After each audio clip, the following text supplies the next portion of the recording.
अच्छा, quadratic equation आप में से कुछ लोगों ने 9th 10th में भी पढ़ी है, ऐसा सुनने में है। अच्छा, आपको ये भी पता होगा कि हर क्वाड्रेटिक के 2 रूट होते हैं, क्या नाम होता है उनका? Alpha beta. याद होगा आपको? अल्फा बीटा अगर रूट होते हैं तो आपको ये भी याद होगा कि हमने कुछ सम ऑफ रूट पढ़ा था, क्या कहते हैं उसे? अरे मैं तो सोचा अल्फा प्लस बीटा बोलते हैं। Alpha plus beta is equal to, अच्छा प्रोडक्ट ऑफ रूट भी देखा है, तो alpha into beta is equal to, अच्छा ये सब आपका देखा हुआ है। अच्छा, अगर कल को alpha square plus beta square निकालना हो तो याद है आपको? नहीं याद है? अल्फा प्लस बीटा का whole square minus 2 alpha beta, याद है क्या? तो हम लोग इस तरह की हरकतें भी कर चुके हैं। जो भी मतलब 10th में अपन ने जिस लेवल पे जाके देखा था, हम लोग उससे बहुत दूर जाकर के चलेंगे अब, ठीक है ना? पक्का है ना? सबसे पहले देखो, हमारी शुरुआत ही अलग तरीके से उठती है। सबसे पहले अपन जान ले पॉलिनोमियल फंक्शन के बारे में, ठीक है ना भाई? पॉलिनोमियल फंक्शन, सबसे पहले पॉलिनोमियल फंक्शन, ठीक है? पॉलिनोमियल फंक्शन के बारे में मैं आपको बताता हूं। इसकी इक्वेशन देखने के बाद ही आपको लग जाएगा कि हाँ कुछ अलग है। इसकी इक्वेशन है an x की power n plus an minus 1 x की power n minus 1 plus an minus 2 x की पावर n माइनस 2। ऐसे फिर धीरे धीरे धीरे धीरे x की डिग्री कम होती आ रही है। लास्ट में एक सीन आ रहा है जब a2 x स्क्वायर हो गया, a1 x आ गया, x की डिग्री कम होती आ रही है। लास्ट में x की डिग्री 0 ही हो गई, माने 1 हो गया, a0 रह गया। ये जो कुछ भी मैंने लिखा is polynomial function, it is polynomial function, ठीक है ना? Polynomial function. अच्छा, ये अगर पॉलिनोमियल फंक्शन है तो इसमें भी बड़ी छोटी छोटी चीजें क्लियर करके रखना। ये एक पॉलिनोमियल फंक्शन है, ये पॉलिनोमियल फंक्शन n डिग्री का है। कितने डिग्री का? n डिग्री का। तो पहला काम तो मैंने आपके सामने पॉलिनोमियल फंक्शन लिख दिया। Second, it is polynomial of n degree, ठीक है ना भाई? n डिग्री का पॉलिनोमियल है। अच्छा सर, इसमें ये an माइनस 1 ये सब क्या है? ठीक है, तीसरा क्वेश्चन जो सबसे पहले जनरेट होता है दिमाग के अंदर वो यही है कि सर इसमें जो an माइनस 1, an माइनस 2 इस तरह से जो आपने लिख दिया, ठीक है ना, ये सब क्या चीज है? मतलब a2, a1, a0 ये सब क्या है? मैंने कहा बेटा एक कोफिशिएंट है। क्या है? कोफिशिएंट, ठीक है? ये सब कोफिशिएंट है। ये जितने भी कोफिशिएंट्स हैं, ठीक है ना, ये जितने भी कोफिशिएंट हैं they all belongs to real number. याद है आपको? पहले सबसे पहले बेसिक पढ़ा होगा आपने, बेसिक में रियल नंबर बताए होंगे। हम इन्हें रियल मानते हैं ना, रियल नंबर में गिनते हैं, क्योंकि ये रियल में गिने जाते हैं, इसलिए कुछ लोग इसे रियल पॉलिनोमियल फंक्शन भी बोलते हैं, ठीक है?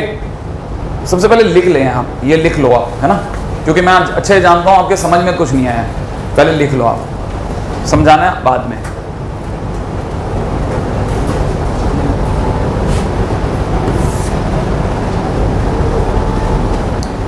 अच्छा बताइए, इसमें सबसे बड़ी डिग्री क्या है? n। तो जो x की पावर n जो सबसे बड़ी डिग्री है उसका जो कोफिशिएंट होगा उसे हम लोग लीडिंग कोफिशिएंट बोलेंगे। क्या बोलेंगे? Leading coefficient. तो याद रखना, चौथी पॉइंट क्या है, इसमें जो सबसे बड़ी डिग्री है x की पावर n उसका कोफिशिएंट an है ना, वो हमारे लिए क्या कहलाएगा? Leading coefficient. तो सबसे पहले इसे लिख लेते हैं leading coefficient, it is leading coefficient. ये लीडिंग कोफिशिएंट जो है ना, ये कभी 0 नहीं होना चाहिए। ये जो लीडिंग कोफिशिएंट है ना, ये कभी 0 नहीं होना चाहिए, क्योंकि इसके लीडिंग कोफिशिएंट ही मर गया, ठीक है? तो n डिग्री की क्वेश्चन ही नहीं बचेगी, फिर ये n माइनस 1 की हो जाएगी। ये आप भी जानते हो, नहीं है? अगर भाई तो अपना सरदार ही खत्म हो गया तो मामला खत्म है ना। तो इसका मतलब ये कि आपको यहाँ पता होना चाहिए कि सबसे पहले तो ये बचा रहे भाई, ये जो an है कल को यही लीड करने वाला ही खत्म हो गया तो n डिग्री कहाँ बचेगी? तो खत्म हो गया ना, ये तो 0 पड़ गया। इसके 0 पड़ते तो an x की पावर n माइनस 1 हो गया। फिर आप कैसे कहोगे मार्केट के अंदर कि x की पावर n डिग्री की क्वेश्चन है? फिर तो n माइनस 1 डिग्री की क्वेश्चन है। बात समझ में आ गई? इसका मतलब लीडिंग कोफिशिएंट हमेशा बचा रहना चाहिए, वो 0 नहीं होना चाहिए। अच्छा, अब ये सर ये गंदी सी क्वेश्चन है, इसका मतलब क्या यूज क्या है वो बताता हूं। अब इसको थोड़ा आसान करने का टाइम है, डाइल्यूट करते हैं। देखो साहब, ये जितनी भी क्वेश्चन है ना, ये बिल्कुल अर्थवॉर्म जैसी है। कैंचुआ देखा? कैंचुआ नहीं, ये बिल्कुल कैंचुए जैसी है। देखा है हम लोगों ने कभी कैंचुआ? सही, जो कभी भी मिट्टी में उतरे हैं, थोड़ा खेत वेत में गए हैं, ठीक है ना, उन्हें अच्छे से पता है कैंचुआ क्या होता है। ठीक है ना। केंचुए की खास बात होती है पता है आपको, फार्मर्स फ्रेंड कहलाता है, पता होगा, किसान मित्र कहलाता है। लॉजिक क्या है कि इसको ऊपर वाले ने एक बड़ा गजब का काम दे रखा है, पता है क्या, मिट्टी में जाना और बाहर आना, बस पूरी जिंदगी यही करता रहता है, मिट्टी में जाता है और बाहर निकल जाता है। इस काम को करने के दौरान ये बाई चांस टनल बना देता है जमीन के अंदर से, समझ रहे हैं बात। जो टनल बनती है उसमें क्या होता है ना, क्योंकि ऊपर की मिट्टी सूख चुकी होती है और ये टनल बनाता है ना, तो उस दौरान एयर पॉकेट्स बन जाते हैं। भाई हवा आर पार भी तो जाएगी, टनल बन गई तो। और एयर पॉकेट्स में क्या होता है, ऑक्सीजन भी होती है, तो इससे मिट्टी के पास में टच में ऑक्सीजन आ जाती है। अंदर वाली मिट्टी के टच में जैसे ही ऑक्सीजन आती है तो ऑक्सीडेंट्स आ जाते हैं, ऑक्सीडेंट्स की वजह से पेड़ पौधे बने रहते हैं। सही है। तो मतलब किसान का तो दोस्त है एक तरह से, लेकिन पंगा क्या है, रहता कहाँ है, जमीन में। तो आपको पता ही होगा, जिस दिन किसान फसल वसल हटा करके दोबारा गुड़ाई करता है, गुड़ाई समझते हैं आप, मतलब दोबारा से मिट्टी खोदता है ना, वो मिट्टी तो टाइट हो गई ना भाई, सूखने के बाद टाइट हो गई, फसल आ गई, खत्म हो गई, अब वापस उसको ढीली तो करेगा ना, तो वो फावड़ा लेके दोबारा चालू होता है। तो इस दौरान जो वो फावड़े से ठक ठक ठक ठक ठक ठक खोद रहा होता है, तो जमीन के अंदर ये बेचारा कहीं बैठा होता है, हाँ या ना। अब इनका कोई जीपीआरएस तो होता नहीं कि भाई पता चल जाए कि फावड़ा चलने से पहले यहाँ दो कैंचुए हैं यार, इधर नहीं थोड़ा आगे चला ले, सही है कि नहीं। वो तो ठक ठक ठोकता है तो एक आधी इसके भी पड़ जाती है, समझ रहे हैं बात को। लेकिन कैंचुए की खास बात होती है, कटने के बाद इसके दो पार्ट्स हो जाते हैं और दोनों जिंदा रहते हैं, ये आपको पता होना चाहिए, ठीक है ना। तो इसकी हालत बिल्कुल अर्थवॉर्म जैसी है। मान लो फावड़ा यहां पड़ गया तो जो पीछे का हिस्सा बच गया ये भी जिएगा, समझ रहे भाई। इसका मतलब fx इक्वल टू में जो a नॉट है ये भी पॉलिनोमियल है। मान लो फावड़ा थोड़ा आगे पड़ गया होता सर, तो ये दो रह जाते, ये भी पॉलिनोमियल ही कहलाता, समझ रहे हैं आपको, नहीं समझ में आया। यही फावड़ा अगर यहां पे पड़ गया होता तो जो तीन बच जाते वो भी पॉलिनोमियल कहलाते। अभी भी नहीं आया समझ में, अब तो आपको समझ में आ गया होगा, a2x² plus a1x plus a not. अगला जो भी होता fx इक्वल टू में कितना होता, a3x³ वगैरह वगैरह। क्या आप ये बात समझ गए। इसमें बस एक ही तकलीफ है एक बच्चे को, सर ये a नॉट वगैरह अच्छे नहीं लगते, सही है। अब अच्छे नहीं लगते तो अपन तो इतना सा काम कर सकते हैं कि मेकअप कर दे मैं इनका, सही है।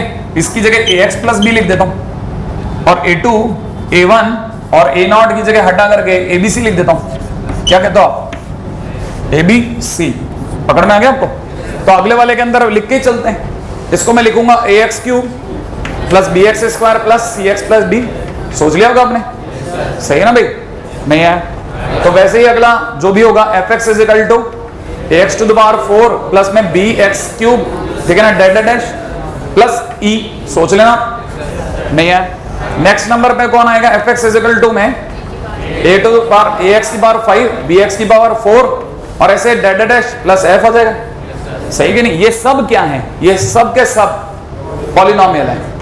क्या आप ये बात समझ गए, ये सब के सब पॉलिनोमियल फंक्शन है। अब आपको पॉलिनोमियल फंक्शन उतना गंदा नहीं दिख रहा, क्या आपको ये बात समझ में आई। अगर भाई तो ऐसा है तो आप में से कई लोग अब ये भी समझ जाएं कि जब इसमें x की डिग्री 0 है, दिख रहा है ना आपको, x है ही नहीं भाई, इसमें x नहीं है ना। आप में से कई लोग कह रहे हैं है तो सही बेटा, इस साइड x नहीं है ना। अगर x नहीं है तो x की डिग्री खत्म है, तो हम इसे बोलते हैं कांस्टेंट फंक्शन। क्या बोलते हैं, ये कांस्टेंट फंक्शन है। अब क्योंकि इसमें x की डिग्री 1 है, so it is a linear function. ये क्या कहलाएगा, लीनियर फंक्शन। तो आप ये भी पकड़ गए कि इसे लीनियर फंक्शन बोलेंगे। अच्छा, इसे क्वाड्रेटिक फंक्शन बोलेंगे, सही ना भाई। इसे क्यूबिक फंक्शन, क्या ये बात समझ में आ गई। अच्छा, क्योंकि इसमें डिग्री 4 आ गई है तो इसे बाई क्वाड्रेटिक बोलते हैं। क्या बोलते हैं, बाई क्वाड्रेटिक, ठीक है ना भाई। अच्छा, इसे क्विंटिक बोलते हैं। इससे ना कि अपने को जरूरत नहीं पड़ेगी, बात समझ में आ गई आपको। तो कहने का मतलब ये कि ये सब क्या है, ये जितने भी हैं, चाहे क्वाड्रेटिक हो, चाहे क्यूबिक हो, चाहे पावर 4 हो, चाहे पावर 5 हो, ये सब हमारे लिए पॉलिनोमियल है। ये आपके समझ में आ गया होगा। अच्छा, एक एग्जांपल और भी लिखता हूं, पॉलिनोमियल फंक्शन का एक एग्जांपल लिखता हूं। मान लीजिए किसी ने मेरे को बोला कि fx इक्वल टू किसी ने मेरे को बोला fx इज इक्वल टू में x cube minus 2x plus 3, सही भाई। तो किसी ने मेरे से पूछा find coefficient of x square. हाँ, क्योंकि इसमें एक्स स्क्वायर का टर्म नहीं है, इसका मतलब नहीं है, इसका मतलब नहीं नहीं है नहीं समझ में, नहीं है मतलब है, इसका मतलब कितना है, 0 है तो सही पर 0 है, इसलिए आपको नहीं दिख रहा, सही है। अगर किसी ने मेरे से पूछा व्हाट इज लीडिंग कोफिशिएंट, हाँ लीडिंग कोफिशिएंट कितना है, 1। अब आपके पकड़ में आ गया भाई, यहां तक कोई प्रॉब्लम आए तो बताइए, यहां तक की बात पकड़ में आ गई, कॉपी कर लेते हैं।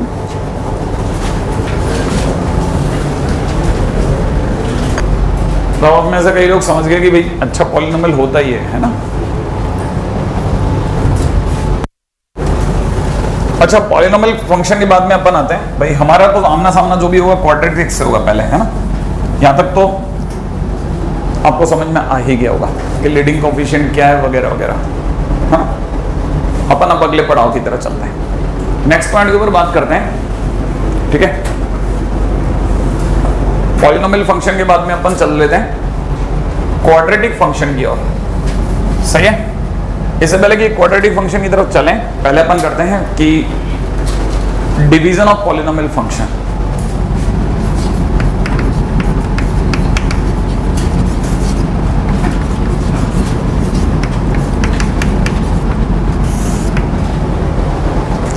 डिवीजन ऑफ पॉलिनोमियल फंक्शन, हम लोग एक्चुअल में क्या है ना, पॉलिनोमियल फंक्शन को दो बिहाफ पे बांटते हैं। पहला on the basis of degree, ठीक है। सेकेंड है on the basis of term.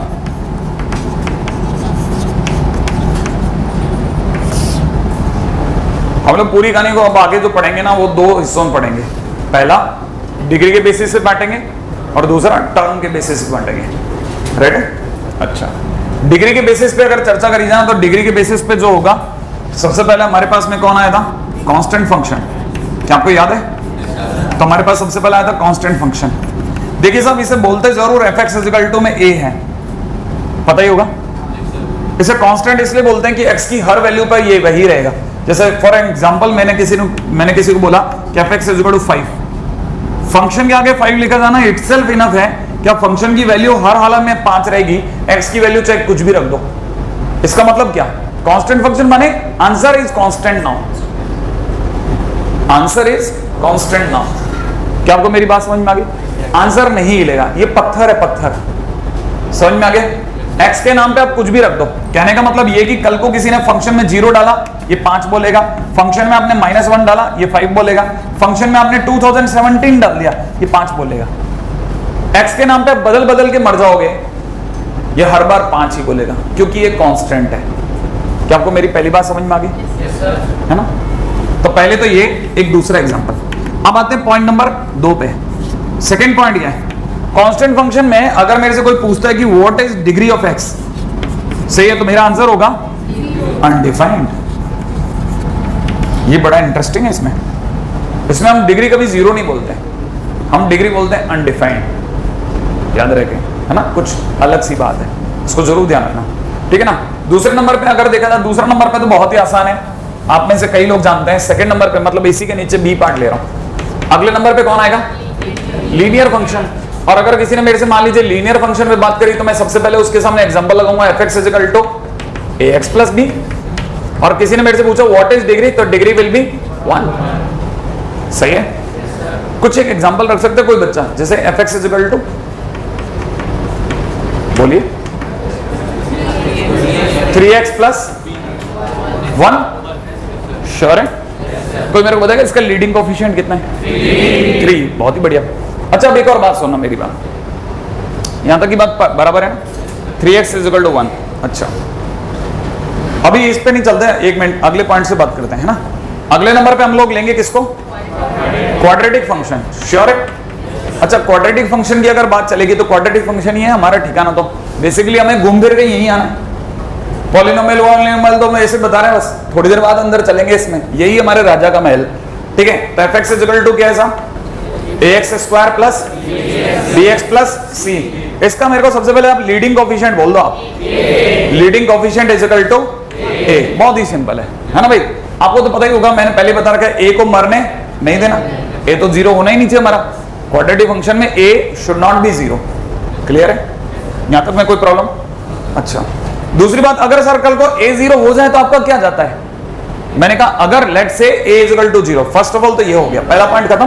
दूसरी बात, ठीक है ना, अगर मान लीजिए किसी ने मेरे को बोला कि a is equal to zero हो जाएगा तो मेरे लिए function fx is equal to क्या हो जाएगा?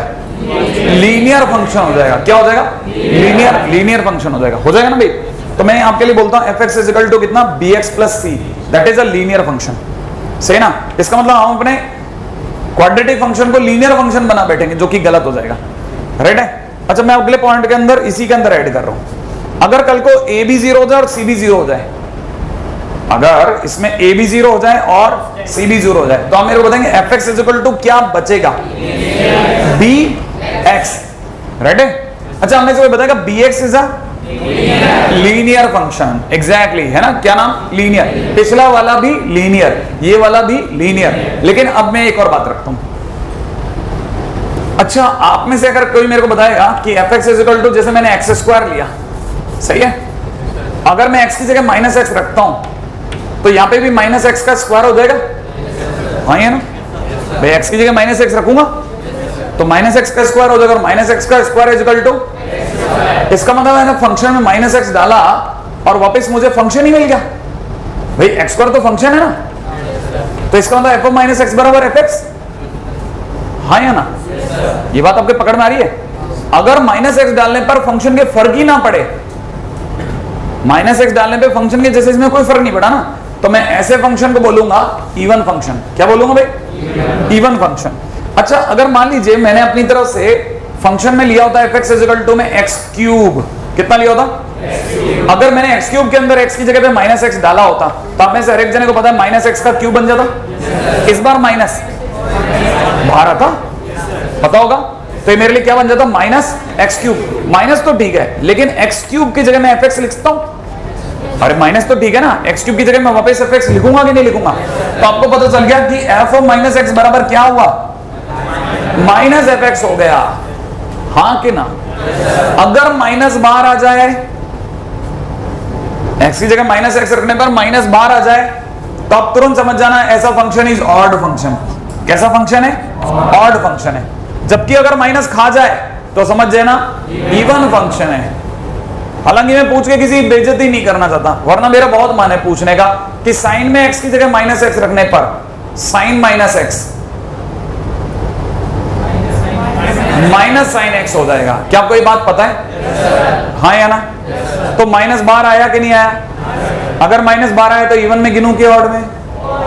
ऑड में। कॉस में माइनस एक्स रखें तो कॉस एक्स, क्योंकि कॉस माइनस को खा जाएगा, ये तो पता ही होगा आपको। इसका मतलब ये कि cos x is even function. क्या आप मेरी बात समझ रहे हैं? इसका मतलब दुनिया में दो तरह के फंक्शन होते हैं नॉर्मली। कौन कौन से? या तो इवन या ऑड। इवन वो होते हैं जिनमें माइनस रखने पर माइनस नहीं आए बाहर, वो तो इवन है, और जिनमें माइनस बाहर आ जाए वो ऑड है। अच्छा, अब जल्दी से इसमें रखें, आइए x की जगह माइनस एक्स रखिए। ये क्या पढ़ोगे फिर आप? जो bx लिखा है उसकी जगह कैसा पढ़ोगे बताओ? x की जगह माइनस एक्स रखने पर माइनस bx, फिर माइनस को तो बाहर रख लूंगा और bx की जगह fx, तो माइनस बाहर ही रह गया ना? नहीं है? तो कैसा फंक्शन है? ऑड। इसीलिए लोग कहते हैं कि अगर a बराबर c बराबर 0 हो जाए तो it is odd linear function. क्या आपके दिमाग में मेरी बात आई? नहीं आई? It is not merely a linear function. Now it is odd linear function, क्योंकि ये माइनस को बाहर फेंक देगा, जैसे साइन थीटा फेंक देता है माइनस को बाहर। नहीं है?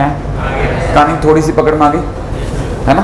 तो it is an odd linear function, है ना? ये तो बहुत सिंपल बात है, मैं तो मतलब बहुत आसान बातें कर रहा हूँ, ठीक है ना भाई? अच्छा, इसके नीचे चल रहे हैं, है कि नहीं? ये लाइन एक तरफ चलती आ रही, डिग्री डिग्री डिग्री, ठीक है? अच्छा, इसके बाद में तीसरे नंबर पे कौन आ जाएगा? Cubic function. श्योर है? क्यूबिक फंक्शन तो आपको पता ही होगा क्या होगा? fx इज इक्वल टू कितना?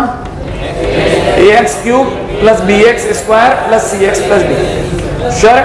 ये तो सबको पता ही है। इसका लीडिंग कोफिशिएंट क्या है? a। अगर a 0 हो जाएगा तो क्वाड्रेटिक फंक्शन में बदल जाएगा। खैर फिलहाल अभी इस पे बात नहीं करा, अब इस पे इसके सेकंड पार्ट पे बात करते हैं। On the basis of term polynomial को कैसे डिवाइड करा गया? भाई सीधी सी बात है, दो नाम रख दिए गए, एक का नाम पड़ा मोनोमियल, मोनोमियल सही है भाई, और दूसरे का नाम पड़ गया बाइनोमियल। गुड, दूसरे का नाम पड़ गया बाइनोमियल। अच्छा ये नोमियल, नोमियल क्या है सर? सही है, तो आपको पता चलेगा नोमियल माने टर्म, मोनोमियल का मतलब वन टर्म। सही है, तो कहने का मतलब ये कि ऑल पॉलिनोमियल माने polynomial having one term only, polynomial of one term, एक ही टर्म होना चाहिए। जैसे जैसे मैंने आपके सामने लिखा fx is equal to x cube, बताएंगे कितनी टर्म है? एक ही टर्म है, नाम है एक्स क्यूब। डिग्री से कोई मतलब नहीं है, टर्म कितनी है? एक है। यहां तक पकड़ में आ गया? अच्छा बताइए साहब, क्या आप इसे मोनोमियल मानेंगे या नहीं? मैं आपके सामने लिख रहा हूं x plus root two x, क्या ये मोनोमियल है या नहीं है? है या नहीं है? है। क्या आपको पता है क्यों है? क्योंकि अगली लाइन के अंदर कोई भी x कॉमन ले लेगा। क्या आप ये बात पकड़ गए? और अब ये एक ही टर्म है, नहीं है? इसका मतलब थोड़े लेट फैसले लेना भी ठीक रहता है कभी कभी। ठीक है, ये बात आपके समझ में आ गई? जिन्हें ये समझ में आ गया कि हाँ ये तो वन टर्म है, एक ही टर्म है, सही है। अच्छा अब अगर आपको बाइनोमियल की बात चले तो बाइनोमियल माने टू टर्म्स, ये तो बात आपको समझ में आएगी होगी। अगर भाई तो दो टर्म की बात करें तो सर दो टर्म कैसे होती है? जैसे fx इज इक्वल टू, मैंने आपके सामने लिखा x to the power 17 minus 5x to the power 3, कितने टर्म है? क्या क्या नाम है उनका? x की पावर 17 एक, और ये x की पावर 3 2। क्या आप ये बात समझ गए? दो टर्म तो दिख रही है ना। कोई मेरे को बताएगा कितने डिग्री का वो कितने डिग्री का पॉलिनोमियल है? 17 डिग्री का। बात समझ में आ गया आपको? बस मोनोमियल, बाइनोमियल, ट्राइनोमियल, ठीक है ना। उसके बाद सीधा पॉलिनोमियल, क्या लिखना? ठीक है, बस इतना लिखना काफी है। तो एक साइड में तो ये 3-4 है, उसके बाद यही है। अब फटाफट से कॉपी कर लें, लपक के आगे चलते हैं अपन।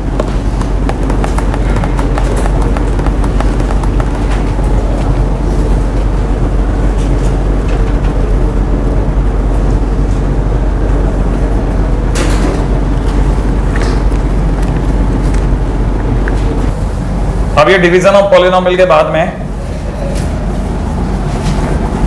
बस एक छोटा सा रिमार्क,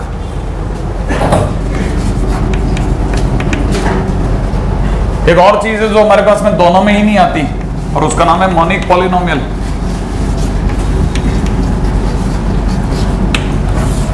मोनिक पॉलिनोमियल, राइट है? पॉलिनोमियल whose leading coefficient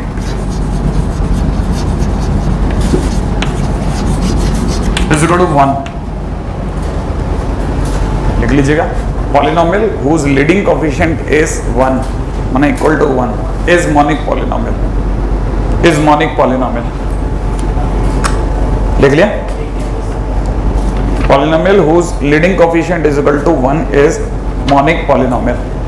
हाँ भाई, एग्जाम्पल जैसे x की power 5 minus 3x square plus 2x plus 9, क्या आप बता सकते हैं कि ये मोनिक पॉलिनोमियल है या नहीं है? क्यों? क्योंकि इसका लीडिंग कोएफिशिएंट 1 है। जिसका भी लीडिंग कोएफिशिएंट 1 होगा वो अपने मोनिक पॉलिनोमियल, खत्म। माने जिसका a1 हो, a समझ रहे हैं आप, लीडिंग कोएफिशिएंट 1 हो, खत्म। ठीक है, ये तो हो गया अपना कौन? Monic polynomial. इसके सिवा अब मैं आपके सामने सिर्फ पॉलिनोमियल को लेकर के बात कर रहा हूं, ठीक है ना। Which of the following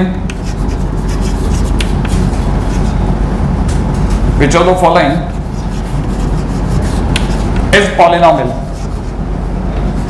ठीक है ना भाई, इनमें से कौन पॉलिनोमियल है जो मैं अब आपके सामने एग्जांपल रखूंगा? पहला, ठीक है, फर्स्ट एग्जांपल है मेरे पास में x to the power 15 plus x की पावर 3 प्लस 1, ठीक है ना। सेकंड, अगला एग्जांपल है मेरे पास में x to the power 4 plus में x to the power 1/3 plus 2, सोच लिया।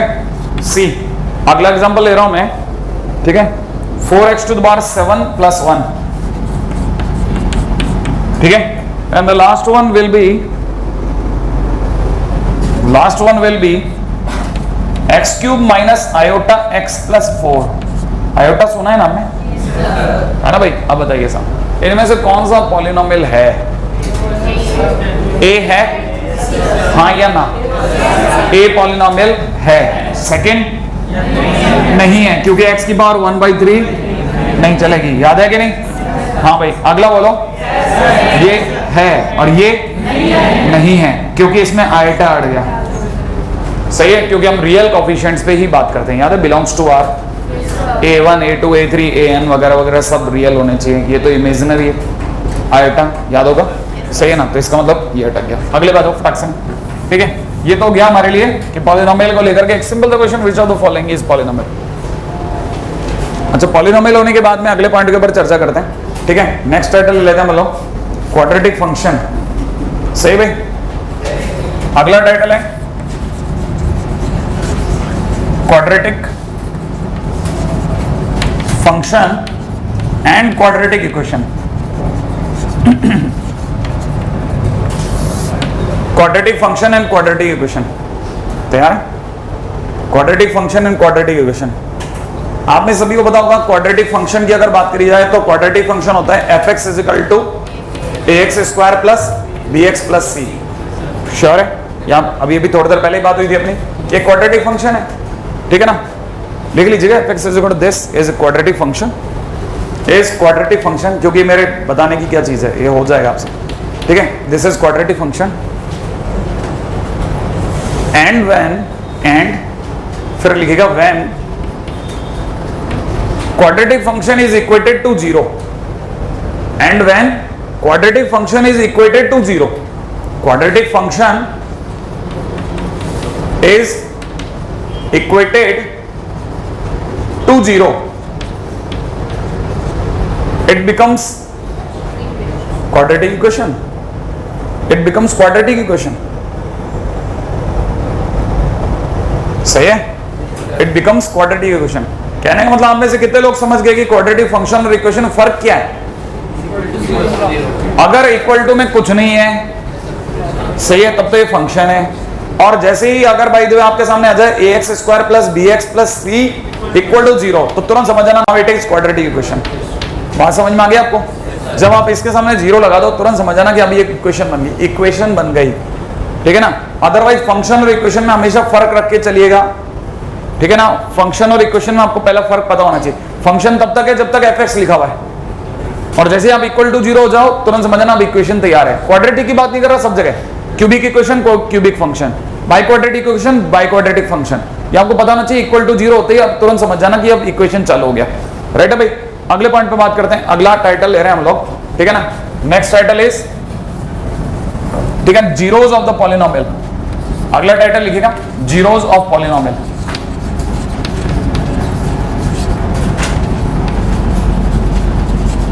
फटाफट, जीरोज ऑफ पॉलिनोमियल हमें लिखिएगा, roots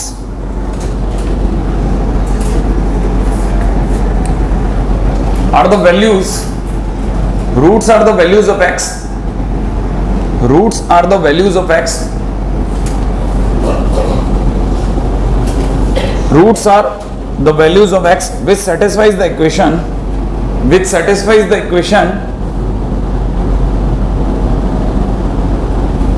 roots are the values of x which satisfies the equation, and zeros are the values of x, and zeros are the values of x, and zeros are the values of x, zeros are the values of x for which polynomial becomes 0, and zeros are the values of x for which polynomial becomes 0।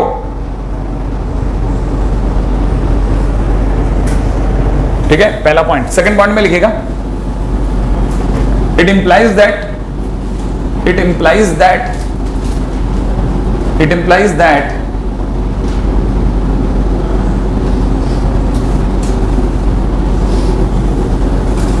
we use roots for equations. It implies that we use roots for equation and zeros for polynomial function.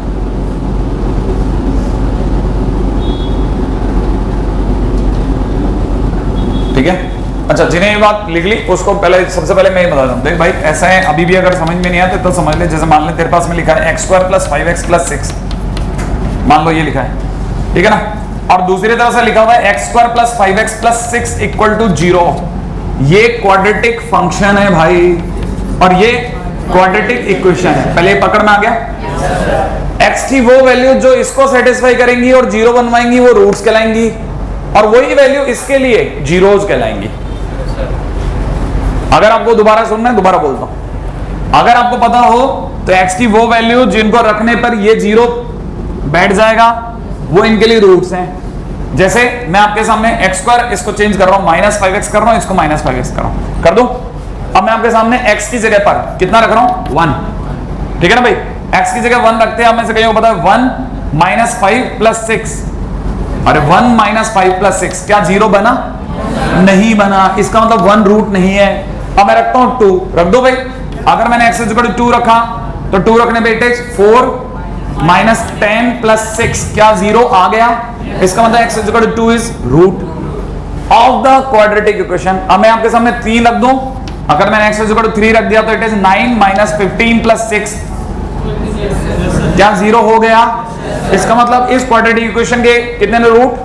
2 root, क्योंकि किसी भी equation के उतने ही root होते हैं जितना degree होती है ना। तो खैर एनीवे, जिन्हें पता तो बहुत बढ़िया, जिन्हें नहीं पता कोई बात नहीं। तो कहने मतलब हमारे पास में 2 डिग्री इक्वेशन, इसका मतलब 2 रूट आने थे, वो दोनों आ गए। क्या आपको बात समझ में आई? क्यों? क्योंकि इन वैल्यूज के होने पर ये 0 बन रहा है ना। अब अगर मैं भाई तो मैं यही चीज इधर भी रखता, अगर मैंने x = 2 इधर रखा होता तो मुझे पता है मेरे लिए fx = में जैसे मैं x की जगह 2 रखता ये वही 4 - 10 + 6 हो जाता, तो मेरा fx = कितना बनता? 0। सही है कि नहीं? अगर fx = 0 बनता वो उधर भी 0 बना रहा था, इधर भी 0 बना रहा है, लेकिन उधर ये कहलाता रूट, इधर कहलाएगा जीरोज। नाम में फर्क है। क्या मेरी बात समझ गए? तो सबसे पहले तो आपको ये पता होना चाहिए कि बेसिक कहां है। रूट्स का वर्ड का यूज कर रहा है, इसका मतलब क्वाड्रेटिक इक्वेशन की बात चल रही है। जीरोज का काम कर रहा है, जीरोज वर्ड का यूज कर रहा है, इसका मतलब वो फंक्शन के ऊपर चल रहा है। क्या आप ये बात समझ गए? पहली चीज कि हमारे को फंक्शन और मतलब रूट और जीरोज में कहां फर्क है, ठीक है ना। उसी प्रकार से अगर भाई जैसे मैं इसमें यहाँ पे x की जगह 2 रख रहा हूं तो f2 कॉल दूंगा, तो f2 = 0। अगर मैंने x की जगह 3 रखा होता तो f3 भी कितना आता? 0। तो मैं यहां बोलता 2, 3 are zeros of quadratic function. अच्छा, जबकि इधर क्या बोलता कि x = 2, 3 are roots of quadratic equation. बस ये बात आप और लिख लीजिए, ठीक है, ताकि आपको ध्यान रहे कि मैं क्या कहना चाहता हूं, ठीक है ना।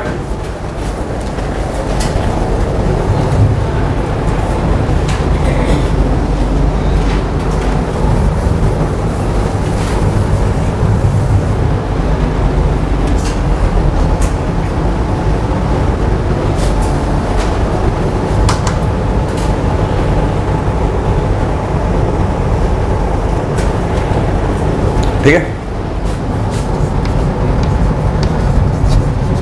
नेक्स्ट टाइटल पे आते हैं, fundamental theorem of algebra.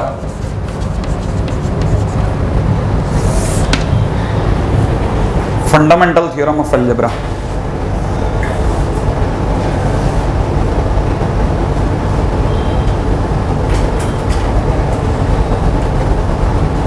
Fundamental theorem of algebra.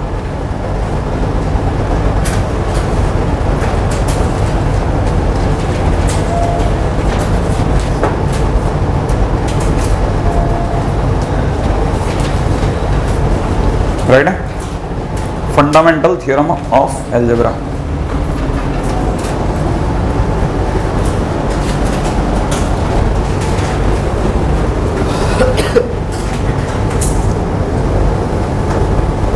कुछ आइडिया कौन सी ऐसी थ्योरम है जो सबसे बेसिक थ्योरम है अलजेब्रा की? लिख लेते हैं, ठीक है, लिखिएगा। Every n degree polynomial, every n degree polynomial function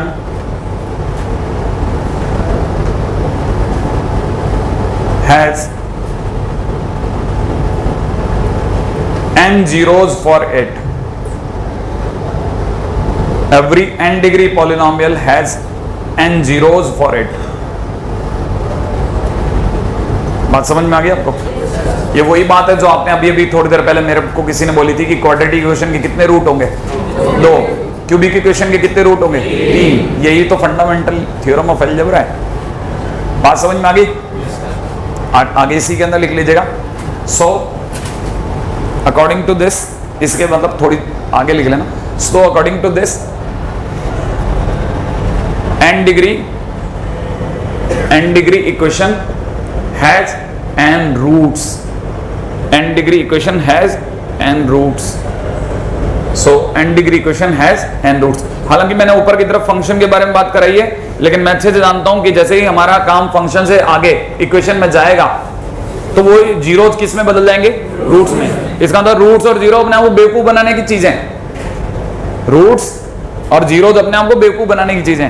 अंदर खाने में हमें पता है कि जैसे इक्वल टू जीरो होता है तो जीरो बिकम्स रूट। ये बात आपके दिमाग में मैंने भर दी है, ठीक है ना? फंडामेंटल इक्वेशन के अंदर एक एग्जांपल लगा दें, है ना? बस इतनी सी बात लिखनी है कि जैसे fx is equal to x cube minus 6x square plus 11x minus 6, ठीक है ना, हैज 3 रूट्स। क्या ये बात सही है क्या? नहीं, 3 जीरोस, क्योंकि मैंने fx लगा रखा है। नहीं आया समझ में? 3 जीरोस लिख लीजिएगा, ठीक है? बस एग्जांपल में लिख दीजिएगा, आगे चलिएगा फटाफट से, टाइम वेस्ट करे बगैर। नेक्स्ट पॉइंट, अगला पॉइंट पकड़ेंगे। जीरोस और पॉलिनोमियल के बाद में फंडामेंटल थ्योरम हो गई। अगले पॉइंट पर चर्चा करते हैं, नेक्स्ट, ठीक है? अगला पॉइंट है ग्राफ्स ऑफ क्वाड्रेटिक फंक्शन। करें बात, graphs of quadratic function, right है? हाँ भाई,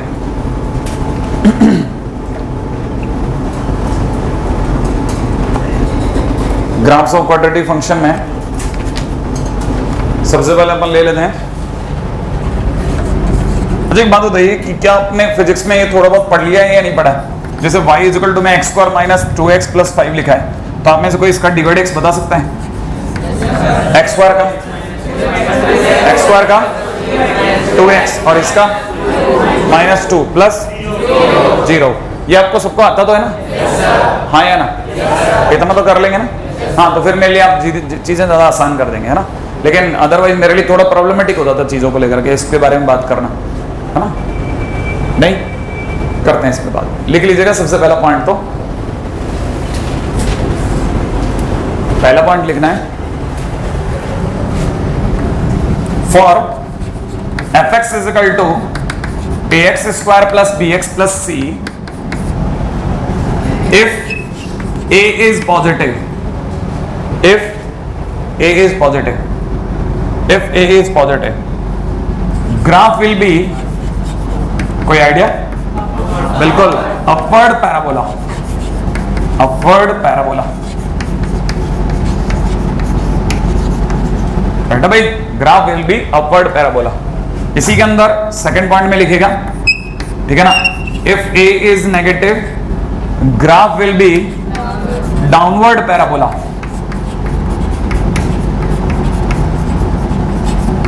सही है?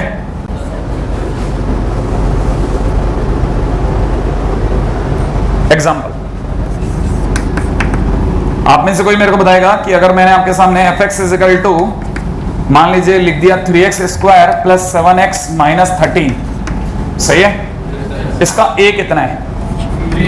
3। पॉजिटिव है नेगेटिव? a पॉजिटिव है, दिखे आपको? a अगर पॉजिटिव है तो 100% अपवर्ड पैराबोला बनेगा। कैसा पैराबोला बनेगा? ऊपर की तरफ मुंडी कर दो, खुला हुआ, समझ रहे? Upward parabola.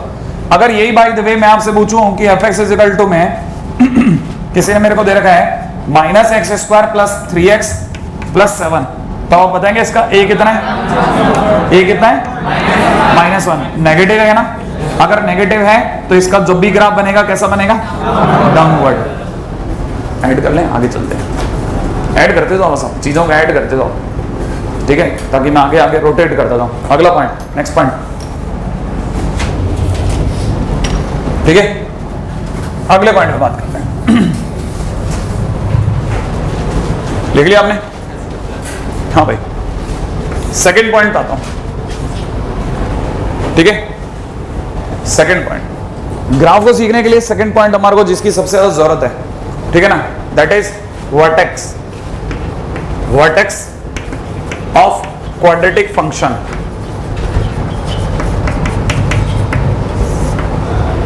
ठीक है ना, लिख लिए, वर्टेक्स ऑफ क्वाड्रेटिक फंक्शन।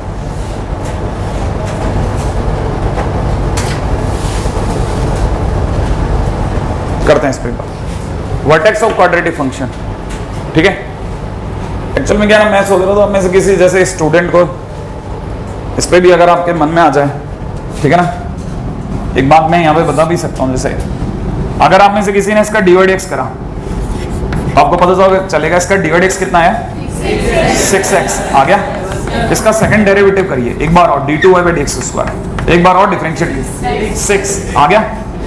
अगर किसी का भी सेकंड डेरिवेटिव पॉजिटिव होता है तो उसे कॉन्केविटी अप करना पड़ता है, कॉन्केविटी अप शब्द सुना आपने, ठीक है ना। मैं इसलिए बोल रहा हूं ताकि आप में से कुछ लोग जो धीरे धीरे है ना आगे पीछे ए स्टार में कन्वर्ट होंगे, उन्हें ये बातें अभी से पता रहे। कॉन्केविटी अप, सही है। ये कॉन्केविटी अप का मतलब गरीब बच्चे की नजर में देखा जाए तो डिश एंटीना जो होता है ना, डिश एंटीना, अपने घरों के बाहर जो डिश एंटीना लगता है, ठीक है ना, ग्राफ में जब भी ऐसा कर्वेचर आता है उसकी वजह सेकंड डेरिवेटिव होती है, ठीक है, हमारे d2y/dx² होता है। इसका डिश एंटीना का जो बीच का डंडा होगा वो ऊपर की तरफ होगा। अरे डिश एंटीना नहीं देखा क्या यार, ऐसा होता है ना बाहर निकला हुआ, तो अगर देखा जाए इसका कॉन्केविटी अप है, अप। सेकंड डेरिवेटिव, अब इसका भी डिफरेंशिएशन करो, इसका d/x बोलो, -2x + 3 लिख दो भाई। आपने पिछले वाले का 7 नहीं बोला था, अरे इसके अंदर 6x + 7 भी तो आएगा ना।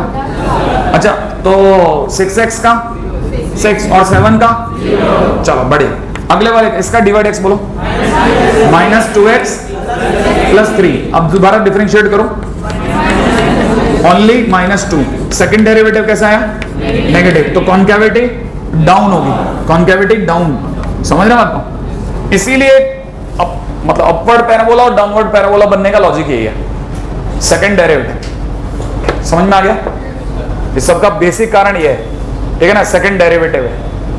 थोड़ा थोड़ा दिमाग में अभी से भरना चालू करो आप, थोड़ा थोड़ा, एकदम नहीं, लोड नहीं दे रहा। जिसे कॉन्केविटी डाउन बोलेंगे, कॉन्केविटी डाउन। अच्छा, जिन्हें ये बात थोड़ी थोड़ी समझ में आ गई कि हाँ चलो सर सेकंड डेरिवेटिव कुछ होता होगा, एक बार पहले वो करता हूँ फिर इस पे बात करते हैं, वो पूरा लिख लेना आप एक साथ, ठीक है ना भाई। हाँ भाई, सेकंड पॉइंट पे आइए, vertex of quadratic function. Vertex का मतलब क्या होता है, वर्टेक्स का मतलब कोई भी ग्राफ या तो यूं होगा या यूं होगा, होगा भाई, या तो अपवर्ड पैराबोला होगा या डाउनवर्ड पैराबोला होगा। तो जो इसका पीक होता है, पीक समझते हैं आप, ये समझ रहे हैं आपको, जो इसका पीक होगा that is known as vertex. वो क्या कहलाएगा, वर्टेक्स। जैसे इसमें ये वर्टेक्स है, सही है। अगर भाई इसमें देखा जाए तो ये वाली साइड वर्टेक्स है, मेरी बात समझ गए आप। Vertex is the lowest point और द हाईएस्ट पॉइंट, या तो लोएस्ट पॉइंट होगा या हाईएस्ट पॉइंट होगा। क्या आप मेरी ये बात भी पकड़ गए या नहीं पकड़ पाए। अब वर्टेक्स निकालने के लिए हमारी दौड़ है, पहले सबसे पहले हमारी दौड़ किसके लिए होगी, सबसे पहले हमारी दौड़ होगी कि किस तरफ मुंडी करके बनेगा, भाई ऊपर की तरफ जाना है कि नीचे की तरफ जाना है। पहली दौड़ यहाँ होगी। सेकंड दौड़ कहाँ होगी हमारी, है कि नहीं, वर्टेक्स के लिए। सेकंड दौड़ किसके लिए होगी, वर्टेक्स के लिए। अगर हमने दो चीजें पक्की कर दी तो ग्राफ हो गया, दो चीजें अगर हमने श्योर निकाल दी तो ग्राफ बन गया। इसके लिए क्या करना है, सबसे पहला स्टेप में क्या लिखना है, फाइंड dy/dx। पहले क्या करेंगे, dy/dx निकालेंगे, सही है ना भाई। सेकंड क्या करेंगे, dy/dx = 0 करेंगे, सही है। dy/dx = 0 से वैल्यू ऑफ x आएगी, find value of x, value of x, x की वैल्यू आ गई, ठीक है ना भाई। अच्छा, थर्ड काम क्या करना है, put value of x, put value of x in quadratic function, in quadratic function. जैसे ही हमारे पास में क्वाड्रेटिक फंक्शन में हम x की वैल्यू डालेंगे, ठीक है ना, in quadratic function, and find y, y आ जाएगा हमारे पास, क्या आ जाएगा, y।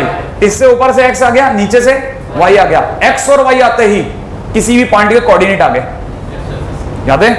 किसी पॉइंट के कोऑर्डिनेट x, y होते हैं, नहीं है समझ में? तो आपको ये पता चल गया कि इन दो स्टेप से मेरे पास क्या आ जाएगा, x, y, और x, y माने coordinate of vertex, coordinate of vertex. ये बात आपके दिमाग में भर लें। जैसे ही आएगा मेरे पास कोऑर्डिनेट ऑफ वर्टेक्स आने लग जाएगा, और वर्टेक्स का कोऑर्डिनेट आने के बाद क्या करना है वो मैं आपको आगे सिखाऊंगा, पहले यहां तो कॉपी करना है, ठीक है, ताकि मेरे को स्पेस मिलता रहे, आपको भी स्पेस मिलता रहे। आगे चलिए, क्या आपने मेरी बात ध्यान से सुनी थी? किसी का भी सेकंड डेरिवेटिव अगर पॉजिटिव आएगा तो कॉन्केविटी अप होगा, सही भाई? जिनको ये बात समझ में आ गई वो एक बार जरा इधर दिमाग लड़ा लें। अगर भाई जो नॉर्मल क्वाड्रेटिक फंक्शन की बात करी जाए तो नॉर्मल क्वाड्रेटिक फंक्शन ये होता है, हाँ यार, अगर आप इसका डिवाइड एक्स निकालेंगे क्या निकलेगा भाई? 2ax plus b। इसका दोबारा डिफरेंशिएशन करते हैं तो आपको पता चला क्या आ गया, 2a, सही भाई? 2a आ गया, जिसमें 2 तो हमेशा पॉजिटिव है। सारी कहानी किस पे डिपेंड कर रही है? a पर। अगर by the way a positive हुआ तो 2a पॉजिटिव हो जाएगा, अगर a भी पॉजिटिव हो गया तो 2a पूरा पॉजिटिव हो जाएगा। 2a पॉजिटिव होते ही सेकंड डेरिवेटिव पॉजिटिव हो गया, और सेकंड डेरिवेटिव पॉजिटिव होती है कॉन्केविटी। इसीलिए लोग कहते हैं कि a पॉजिटिव तो कॉन्केविटी नहीं है। अगर कल को a नेगेटिव हो गया तो नेगेटिव इंटू पॉजिटिव नेगेटिव हो जाएगा, पूरा d2y/d² नेगेटिव हो जाएगा, और नेगेटिव होती है कॉन्केविटी। इसीलिए लोग कहते हैं कि जब a नेगेटिव होगा तो कॉन्केविटी डाउन, a पॉजिटिव होगा तो कॉन्केविटी अप, ठीक है? इसे भी रिमार्क में डालना है, क्योंकि बहुत तेजी से है ना हम लोग आपकी धीरे धीरे आपकी मेमोरी को यूज करना सिखाएंगे आपको। अभी नहीं पता चल रहा आपको, हमारे पे आप छोड़ दो, आप 3-4 महीने बाद में आपकी मेमोरी कईयों की साइकिल पे आएगी।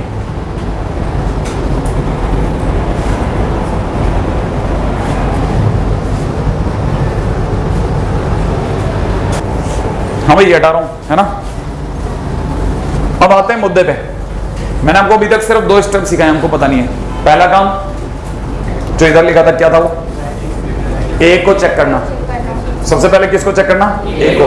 ए पॉजिटिव है कि नेगेटिव, सबसे पहले वो चेक करना, और दूसरा काम वर्टेक्स। बाकी मैंने आपको कुछ नहीं सिखाया अभी तक। ये जो ए के पॉजिटिव नेगेटिव होने पर जो भी कहानी बनाई वो एक अलग स्टोरी चल रही है पैरेलली, ठीक है ना भाई? जैसे समझिएगा, जैसे मान लीजिए मेरे पास में y = में है कि नहीं, किसी ने मेरे को दे दिया तो मैं कोई क्वाड्रेटिक बोलो ना, हाँ कुछ भी बोल दो, 2x² प्लस, हाँ बोल दे कुछ भी बोल दे, चेतनांश तू बोल, 2x² प्लस 3x प्लस 1 ले लेते हैं।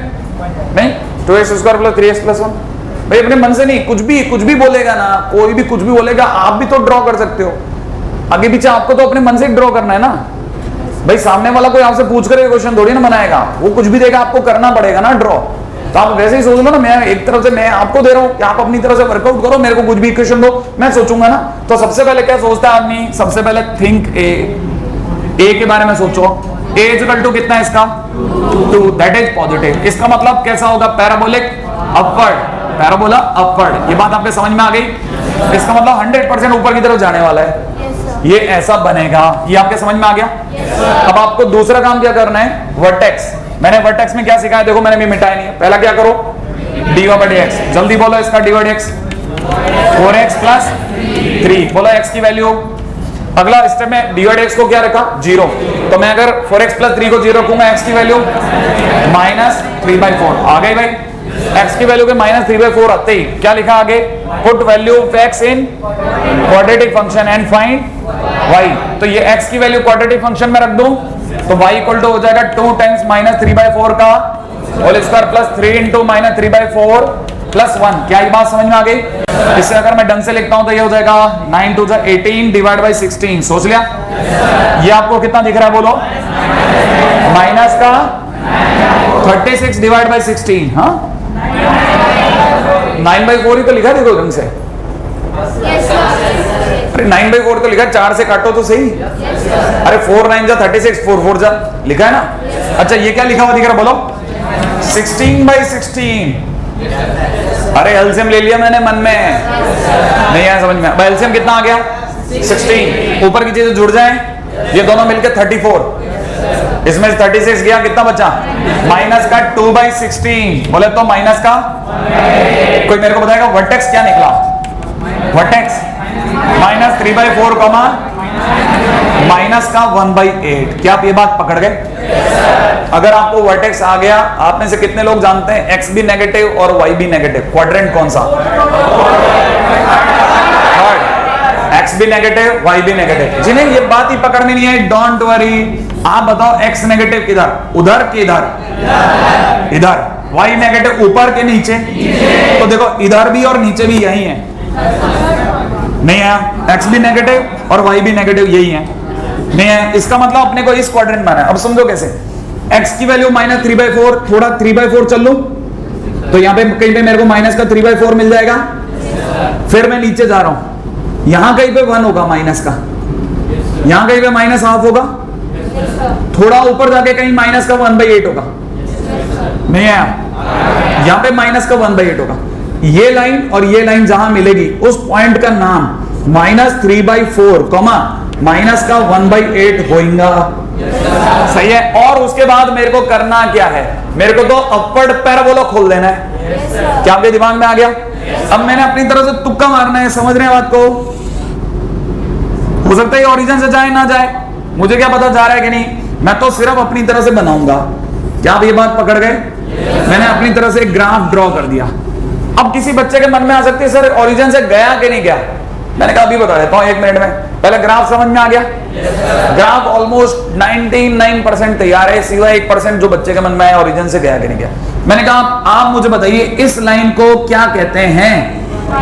वाई एक्सिस कहते हैं कि नहीं? वाई एक्सिस मतलब x is equal to 0, put x is equal to 0 in the function. Function क्या है सर? ये y, यही फंक्शन है। fx is equal to 2x² plus 3x plus 1। बताओ x की जगह 0 रखता हूं तो 1 आया। इसका मतलब x इज इक्वल टू 0 माने इस लाइन पर ये किसको काटता हुआ गया? 1 को। उल्टा हमने तो फिर भी थोड़ी बहुत इसकी इज्जत रख ली, थोड़ा ओरिजिन से अच्छा खासा ऊपर होना था। नहीं समझ में आया? ये 1 को कट मारता हुआ गया है, ये जगह पे 1 है। नहीं आया समझ में? माने ये वाला पॉइंट 0,1 है। अभी भी नहीं आ रहा? अगर ये आया तो इस साइड में भी बना देंगे ऐसा कैसा थोड़ा बहुत। क्या आप ये बात पकड़ गए? सही है। ग्राफ तैयार है बिल्कुल, ठीक है।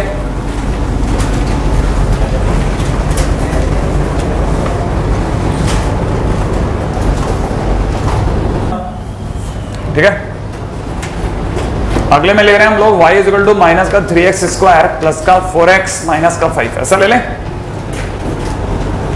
सही है।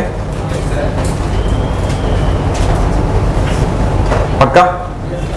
आप मेरे को खटक से ना बता दो इसका a कितना है? a is equal to -3। पहला काम खत्म। नेगेटिव या पॉजिटिव? a नेगेटिव माने डाउनवर्ड पैराबोला, माने ऐसे बनेगा। ये बात तो पक्की हो गई। दूसरा काम क्या करने को बोला था मैंने? dy/dx। जल्दी बताओ इसका dy/dx -6x प्लस का 4। क्या ये बात पकड़ में आ गई? नहीं है। आगे क्या करूं? इसको इक्वल टू 0। अगर मैंने इसे इक्वल टू 0 कर दिया तो इसका मतलब x इज इक्वल टू, सोच लेना, नहीं है 4/6 वगैरह सब कट कुटा करके 2/3 रह गया। सही है। x की वैल्यू रख दो वापस। y इक्वल टू में कितना लिखना है बोलो? -3 इंटू 2/3 का whole square plus 4 multiplied by minus का 5। श्योर? आपकी तरह से भी कैलकुलेशन आती है, ऐसा नहीं है मेरे को। ये लिखा 4 3 माइनस का 12/9। सही है। प्लस के अंदर कितना? 8/3। 8/3 लिख लूंगा भाई, कोई तकलीफ नहीं मुझे। माइनस का 5, ऐसा सही है। अब आप क्या करते? एलसीएम लेते। मैं पहले खेल जाता हूं। अब आप एलसीएम अब लेते, मैं पहले खेल जाता। मेरे को पता है इसके पास में 9 है, सबको 9 दिलाओ। 9 दिलाने के लिए कुछ खास नहीं करना, 3 से ऊपर नीचे मल्टीप्लाई। ये 9 हो गया, 3 से मल्टीप्लाई करते ही 12 2 जा 24। नहीं आया? कर लेना ना, मतलब आप एलसीएम ले लेना अगर आपको ये नहीं समझ में आ रहा तो कोई, ठीक है ना। और माइनस के अंदर कितना? 45 डिवाइड बाई 9। अब लेकिन जोड़ सकते हैं कुछ लोग। ये हो गया 57 में से 24 गया -33। नहीं है? लिख दूं तो मेरी तरह से हो गया माइनस का 33 डिवाइड बाई 9। बहुत जरा सा बच गया। सही ना भाई? बहुत जरा सा। अच्छा और भी कम कर सकता हूं क्या? ये कह रहे हैं माइनस का 11/3। सही भाई, 3 से और डिवाइड, तो माइनस का 11/3, ऑलमोस्ट 3 पॉइंट समथिंग। हाँ है ना भाई, अगर 12 होता तो अपन 4 ही लगा देते। मैंने कहा जरा सा बच गया, क्या रहने दे। हमारे पास में फाइनली वर्टेक्स क्या है ये तो बताया नहीं आपने, 2/3 कॉमा माइनस का 11/3, ये बात पकड़ में आ गई। क्वाड्रेंट सिस्टम में आ जाते हैं, लिख लें भाई। अच्छा बताइए, ये 2/3 प्लस का है, y x पॉजिटिव है, दिख रहा है x पॉजिटिव, माने इस रेखा पर यूं चलूं, माइनस का 11/3 के लिए नीचे आऊं, क्वाड्रेंट बोलो 4, ये तो पता चल गया। तो मैं 2/3 तो मुझे बहुत क्लोज ही मिल जाएगा, यहां कहीं 2/3 होगा ऑलमोस्ट 1 के आसपास, और 11/3 बहुत काफी नीचे होगा, यहां कहीं लिखना भाई माइनस का 11/3 श्योर, और इन दोनों को मिला लेते हैं। तो ये पॉइंट मुझे मिल गया साहब, ये वर्टेक्स है। अच्छा बताइए, डाउनवर्ड क्या अपवर्ड? डाउनवर्ड, मतलब ये कि ये और नीचे चला जाएगा। हाँ जाने दो ना, क्या जा रहा है आपके घर से क्या जा रहा है, जाने दो इसे, नहीं आया समझ में, ये ऐसा। तो आपको ये ग्राफ बनाना आ गया। अब की बात, आप तो अच्छा खासा नीचे बनाना, आप ऊपर का बनाना ही नहीं ना, आप तो ऐसे बनाना, आ गया समझ में। आप तो ग्राफ अच्छा खासा सारा नीचे दिखा देना, कहानी पकड़ में आ गई। तो ये हमारे लिए ग्राफ है। अच्छा अच्छा, आप में से किसी को अगर मैं बोर्ड पे बुलाऊं और मैं आपसे पूछूं कि बेटा मेरे को बता दे वो 2 जगह जहां पे इस ग्राफ ने एक्स एक्सिस को कट किया, क्या आप मेरे को बता सकते हैं इस ग्राफ पे वो 2 जगह जहां एक्स एक्सिस कट किया? कौन बता सकता है? नहीं, कौन बता सकता है कि यहां बोर्ड पे आके बताना है कि सर ये देखो ये टच किया, यहां कट किया, कौन बताएगा? बोर्ड पे आके बताना है, नंदन बता देगा कहां कट किया एक्स एक्सिस पे। मेरा क्वेश्चन बहुत सिंपल है, मेरा क्वेश्चन ये है, जैसा मैं आपसे कह रहा हूं कि बेटा ये बताना है तेरे को आकर के कि ये लाइन को इस लाइन ने कहां कट किया, तो मेरे को तेरे को बुलाओगे, मैं कहूंगी यहां कट किया, यहां नहीं है। अब मैं आपसे पूछ रहा हूं ये ग्राफ ने एक्स एक्सिस को कहां कट किया, कौन कौन बता सकता है? बता सकता बोर्ड पे आकर के? नंदन बताएगा? अरे माइनस वाले नहीं, कहां कट किया छू के बताना, ऐसे मार्क कर देना, मैं चौक दे दूंगा, बता दे। हाँ बताना है तो बता देना फटाफट से, ठीक है। देखें ये बता रही है ना, देखो अपने को पता चल जाएगा। हाँ तो ये हम बता देना, मार्क कर देना इसको। हाँ बस एक तो ये और एक ये वाला पॉइंट, ठीक है। ये देखो इसने सही लगाया क्या मार्क, एक तो ये रहा, हाँ या ना, और एक ये रहा। अच्छा आप में से सभी ने मेरी इस बकवास के अंदर एक बात तो समझी होगी कि मैंने वो 2 पॉइंट बताइए जहां इसने कट किया, तो आपको दिख रहे थे ना, यहां पर और यहां पर। जो चीज दिख रही है माने रियल है, हाँ कि ना? इसका मतलब ये कि इस ग्राफ ने माने इस फंक्शन ने एक्स एक्सिस को 2 रियल पॉइंट पर कट किया, सही है कि नहीं? जहां पे भी कट किया वो एक्स एक्सिस था, एक्स एक्सिस पे y की वैल्यू 0 होती है, इसका मतलब y 0 होगा, माने ये 0 हो जाएगा, नहीं आया। ये 0 होते ही ये क्वाड्रेटिक इक्वेशन बन जाएगी, जहां क्वाड्रेटिक इक्वेशन बन गई वहां के 2 पॉइंट जहां पर 0 आया वो 0 से निकलेंगे, रूट से। इसका मतलब ये वो 2 जगह हैं जहां रूट आए और दोनों दिख रहे हैं, इसलिए आप बोलोगे रियल है, नहीं आया। अब आप जरा जल्दी से बताइए, इसने एक्स एक्सिस को कहां कट किया? कहीं नहीं किया। ये बात आपके समझ में आ गई? तो इसका मतलब रूट्स आर रियल नहीं है, रियल तो नहीं है ना, इमेजिनरी वर्ड बाद में लगाएंगे, इसका मतलब रूट्स आर नॉट रियल। ये बात तो आपके खोपड़ी में घुस गई ना। अच्छा फिर इसे इमेजिनरी क्यों बोलते हैं? रियल तो नहीं है, क्योंकि आपको ऐसे आंखें बंद करनी है, इमेजिन करना है, एक्स एक्सिस नीचे जाओ, नहीं आया समझ में? थोड़ी देर बाद एक्स एक्सिस नीचे जाने लगेगा, अरे एक्स एक्सिस इमेजिन करना है, एक्सिस नीचे जा रहा है, अरे जा गया, तो थोड़ी देर बाद क्या होगा, ये नीचे आएगा मन में, वाकई में तो आएगा नहीं ना, वाकई में तो ये यहां है, लेकिन इमेजिनेशन में तो नीचे आ सकता है। थोड़ी देर बाद में ये यहां आएगा कि नहीं आएगा? आते ही आप कह दोगे अब 2 रूट दिख गए, लेकिन कहां दिखे? इमेजिनेशन में, इसलिए roots are imaginary not real, वाकई में तो दिख नहीं रहे, सही कि नहीं? तो roots are imaginary because they are not real. Clear है ना? अब आप समझ गए रूट्स आर रियल, सही कि नहीं? अच्छा मैं ऐसे ही बस आपको वाइंड अप कर रहा हूं, अगर मान लो ये ग्राफ होता, बताओ अब अगर मैं ये इस तरह से होता, देख रहे हैं आप, ये ग्राफ होता, अब मैं आपसे पूछता, बताओ कहां कट किया? इस पॉइंट पर, हाँ या ना? रियल या इमेजिनरी? रियल। तो कहने मतलब ये कि ऐसा केस में भी रियल, दो जगह पक्का काट जाए तो भी रियल, लेकिन नहीं काटे तो इमेजिनरी। अच्छा, जिनको ये दिख रहा है, जिनको ये दिख रहा है, वाइंड अप है ना, जिनको ये दिख रहा है वो मुझे एक बात बताएं, कल के दिन पे आपको एक सेकंड आप काम करके लाएंगे। अब एक तो आप मेरे को ग्राफ बना के दिखा के देंगे x² + x + 1 का, और दूसरा आप मेरे को ग्राफ बना के देंगे y = में -2x² + 4x + 3। श्योर? कल आप मेरे को ये बना के लाएंगे, ठीक है ना भाई? दो ग्राफ तो ये बना के लाने हैं आपको। अच्छा, मैं इस दौरान में क्या बता रहा था कि इसको देखते फील कीजिए, मैं आपको जो बोल रहा हूं बिल्कुल, जिन्होंने, ये वही बंदा जिसने कभी जिंदगी के अंदर टेबल टेनिस देखा है या खेला है वही समझ सकता है। देखा है या खेला है, दोनों में से कोई भी केस है।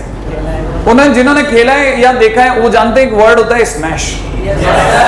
अगर वे कस करके स्मैश करता है ना, खटाक, है कि नहीं, तो टेबल पे ऐसी आवाज नहीं आती टकराने पर, खटाक नहीं आती आवाज, खटखट। ध्यान से सुनना आप, आवाज खटाक नहीं आती, कैसी आवाज है? खटखट। इसी जगह पर खटखट।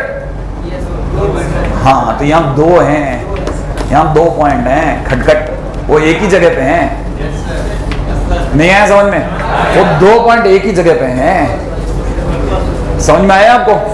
इसीलिए इसे इक्वल रूट्स कहते हैं, रूट्स हैं, वो दोनों एक ही जगह हैं, लेकिन क्योंकि 2 आवाजें आती है, ध्यान से सुनोगे तब पता चलेगा। खटखट एकदम से, ठीक है? बाकी अपन कल करते हैं।